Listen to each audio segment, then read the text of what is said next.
What up, Carnival Spirits, Holy Order of the Hatchet, Fellowship of Juggalos, Hatchet's Hatchery, Ninjas in Action, and everybody that happens to tune in to my show. This is the Reverend Rite show.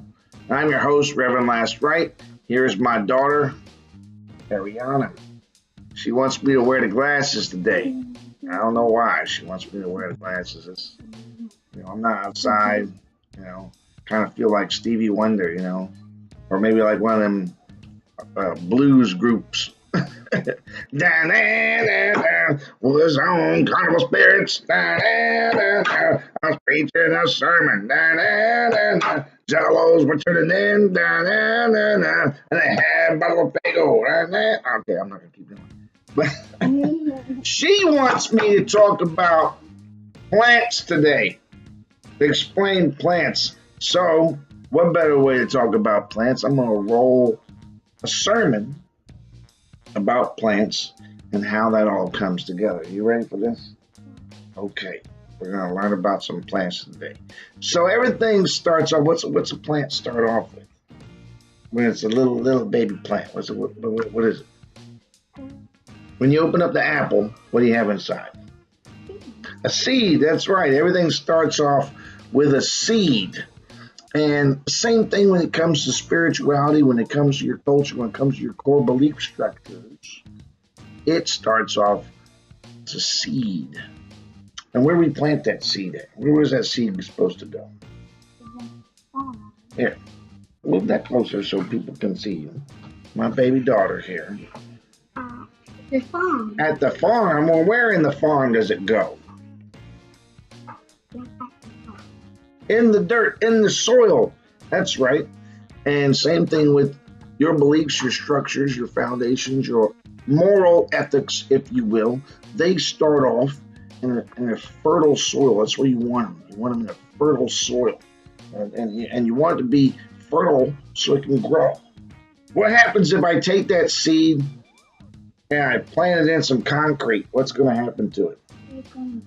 It's going to die, right? If you take your core belief values and you put it in a place where it's not going to grow, your beliefs are eventually going to wither and die. What you consider to be moral and just, maybe even your own personal honor, is going to wither and die if you don't put it in fertile ground. Now, what's so fertile about the ground, man? Are we talking about being around positive things, to cultivate, to add nutrients from the soil, from our environment?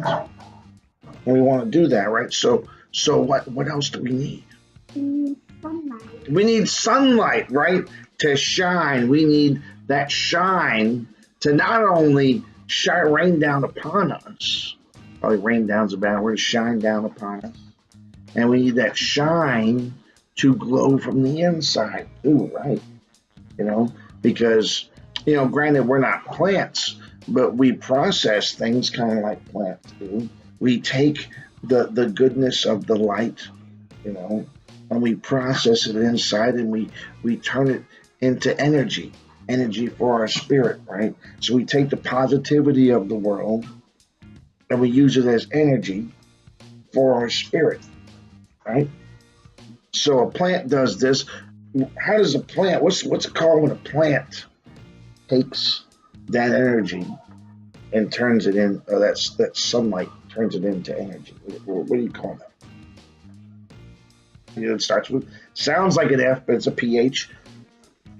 What? No. Photosynthesis.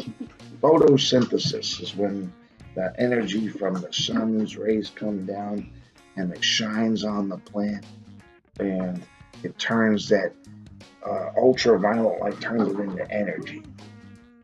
You want to sit in that chair? I'm going to move that chair over so we can see you. All right, there you go. You can see? All right, there we go. There, we're going to move it so you can be in the video together. Okay, there we go. All right, so we got the photosynthesis, right? We got the light coming down, permeating us and the plants. And our environment is positive, right? And what happens when it rains? It's not going. It's going to grow. It's going to grow, right? Why does it grow? Because the rain goes down and we need that water to survive. Not just like the water that we drink out of a water bottle, but I want to talk about how that correlates to us. It's not always going to be sunny days, right?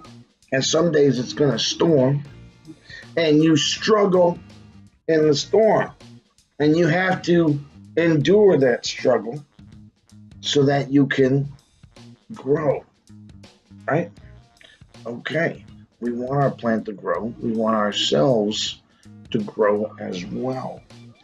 And let's see. So, what happens after what happens after the clouds go away and the raining stops?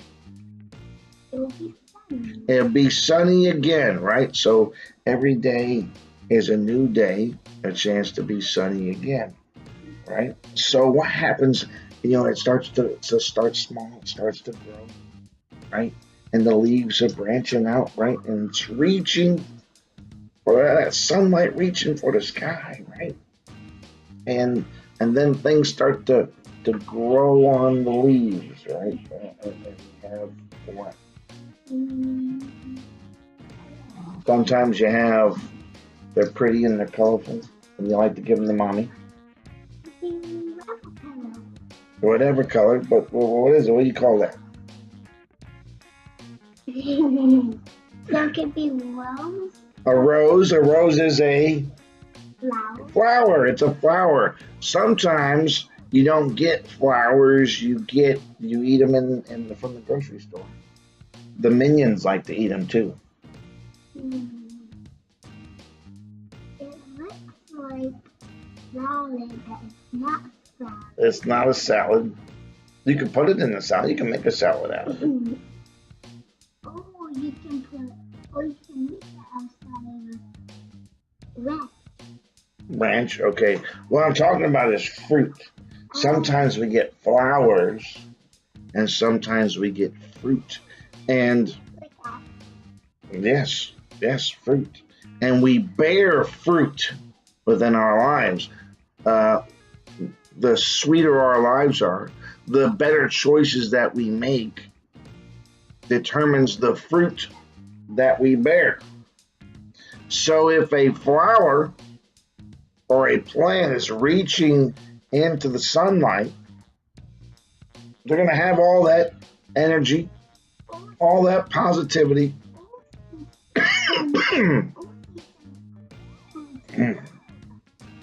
And you're going to have good fruit. Right. Okay.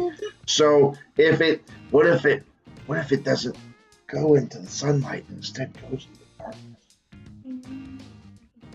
It would die. It's not going to get no fruit. It's going to wither and die. So just like nature shows us that we want to reach into the light and we want to make positive fruit and surround ourselves in positivity and surround ourselves in good things so that we can make good fruit, right? We can bear fruit. You ever heard the fruits of your labors? You ever heard that term, fruits of your labor? It's when you are working hard and you're going through struggles and you're working and you're striving towards a goal, and eventually you'll achieve that goal and start to get back the fruits of your labor. Nothing comes about in this world easy. You have to work for it. Any underground artist is going to tell you that there's a long road ahead. You have to work for it. Anyone in the military will tell you that you're not just going to wake up one day and make rank. You got to work for it. You got to put in the time, put in the effort.